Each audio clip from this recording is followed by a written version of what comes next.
again. Oh, shit. Oh, no. So I bought another car. And you're probably thinking to yourself, Michael, you diddly dipshit. You haven't even fixed that one. Why are you buying another one? Well, there's one reason that I bought this absolute McNag. It's a manual. Oh my God! Oh, baby, it's triple! Oh, yeah! Now, the story of me coming into this car, well, I had finished wrecking out a friend's car, get him a bit more of them sweet dollary dues. We'd finished the wreck out and organised the scrap company to come pick it up. It's just like, well, I've been driving this one, but it's a bit hairy going. It's humped its last leg. Can you get rid of this one too? And I said to him, well, what's wrong with it? He said, well, the seat's bad and the indicator doesn't work. And I said to him, well, I know the perfect wrecking yard. Me. So, against all better judgment, we hatched a plan. And here is that plan. Yes, it is time to go see the project a car. Give me a Pulsar. Come on. Screen, let's go. I've got a car to see. Come on. Yeah, bud. There it is. There's the pulsation. Oh, yes. Oh, it's fucking delicious. Nugget.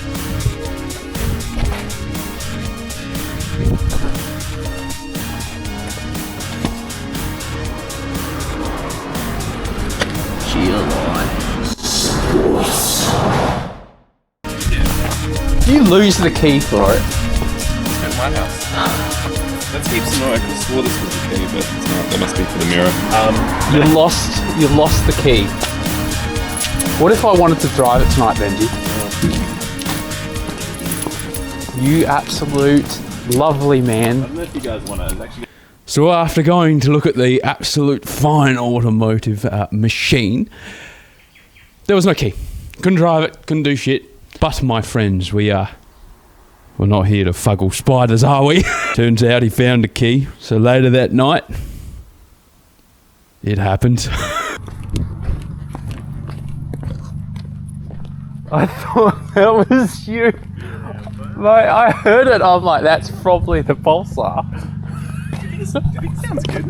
It's a bit fucking meaty, mate. Oh, I was just going for the head. Right. I love it, man. I have a little fun driving it. Who needs... This sounds great. Let's give it a squirt, shall we? Yeah, give it a squirt. Fucking give it the beans. Oh, listen to that nice crunch. Oh, yes! It sounds like shit, but woke it up a bit. I mean, it sounds as good as a 1.6 with a hole in the exhaust can sound. Oh, you can smell it. Doesn't like it when you give it the beans, does it? No. So yeah, I don't know if it needs a bit of love or... Oh, it's alright. I'm just going to throw it. I'm going to smash it into the ground. Yeah, that's the concept, isn't it? Yeah. You're just going to like... I'm going to drive it into the ground.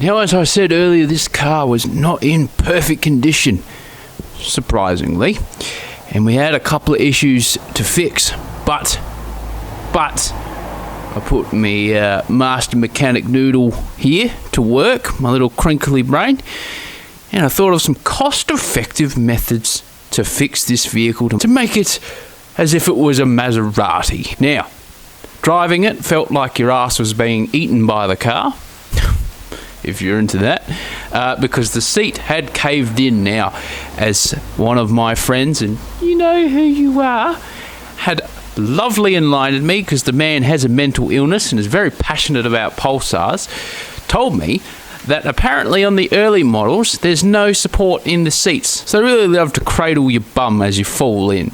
There's no metal support, basically it just falls in. But thankfully on later models they improved it and put a metal grate in, but that's not going to fix anything. I don't want to buy a new seat, I want to use what I've got. So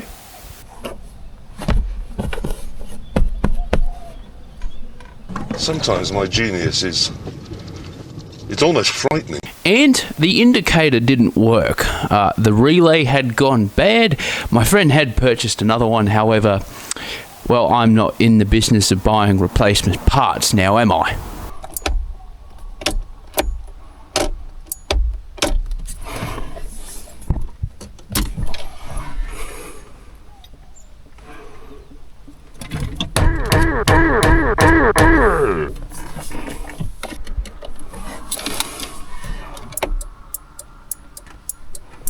Hope of my engineering genius literally knows no bounds. So, how much did I pay for this absolute specimen of a vehicle? Well, $450. Oh, mate, what a bargain.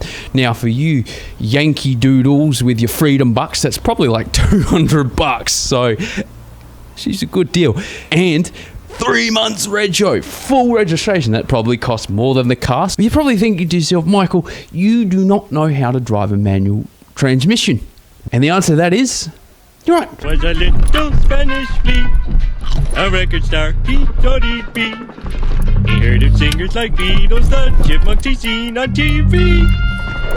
Why not a little Spanish flea? And so he is. That's the beauty of this thing, is it's a piece of shit that I don't care if I break, you know, if I ride the clutch too much or jolt it around. Who gives a shit? Obviously, my initial goal was to learn in the Prelude, but I've spent so much time and money working on it that I'd be a little hesitant to start learning in it, given how much I'd poured into the vehicle. But now, I can fang that poor car around and not care, and it's great. Well, everyone, look, I'm driving a manual, huh? Oh, the plot thickens us. Now, the car is an absolute pile of shit, but it does drive. The gear shifter is as sloppy as, and as someone who doesn't know how to drive a manual can pick up that it's sloppy, then she's seen better days, my friend. Now, I can't drive it amazingly, but I can drive it well enough. Now, that being said, I must say I'm still very new to it. As you can see, a bit jerky, but whatever.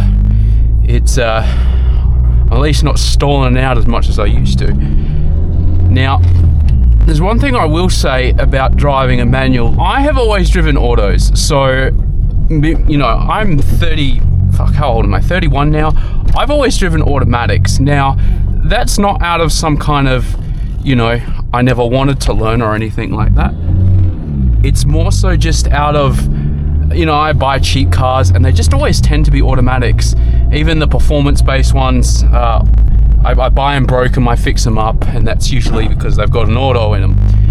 You know, I'm a slave to being cheap. Being my age and finally coming into driving a manual, it's quite different. Obviously, if you're brought up on driving manual, it feels quite natural to you, but I've got, you know, 11 years of driving experience under my belt, and now I'm driving a manual. And I love it. I actually think it's really good, and I think it's something that everyone should learn. But the thing is, and I'll say that in the biggest,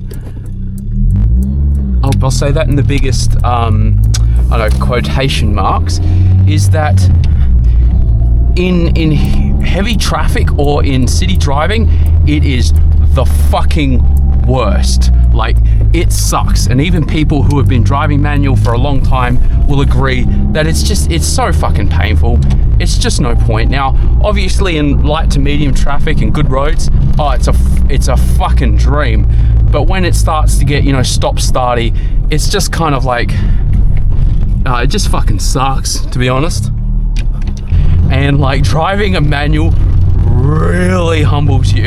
It really makes you check yourself, because like, I thought I'd started getting the hang of it And then I went to go pick up a friend from the Central Markets here in Adelaide. Oh, what? You fuck right off, you fucking dick.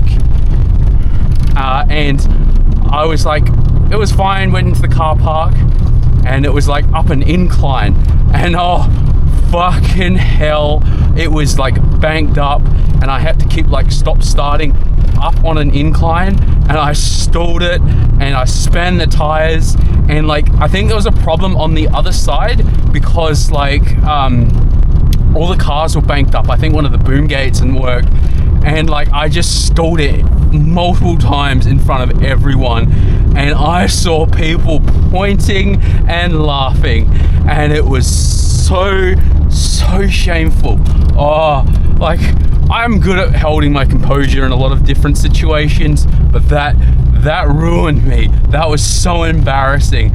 Admittedly, quite a car enthusiast stalls it trying to get up a ramp in his $450 manual. So look, yeah, it sucked, and I'm probably gonna do it a lot more. I remember when I was driving it for like the first few nights, same situation, I was on a slight incline and I kept stalling it out in front of some like 18-year-old girl.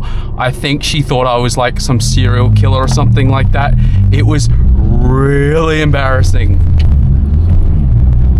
So I drove this car around for about 3 months. It's all the rego I had left on it, and so I had to ask myself, what was my actual plan with this vehicle? Was I going to fix it up?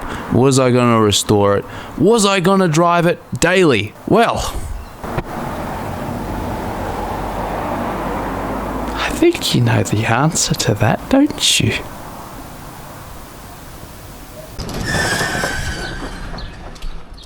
Yeah, there is.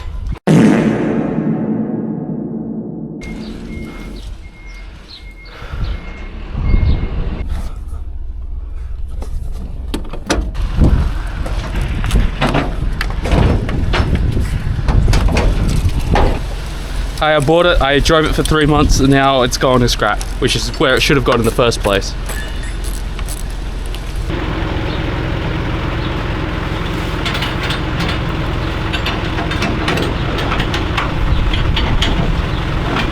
We'll be picking it.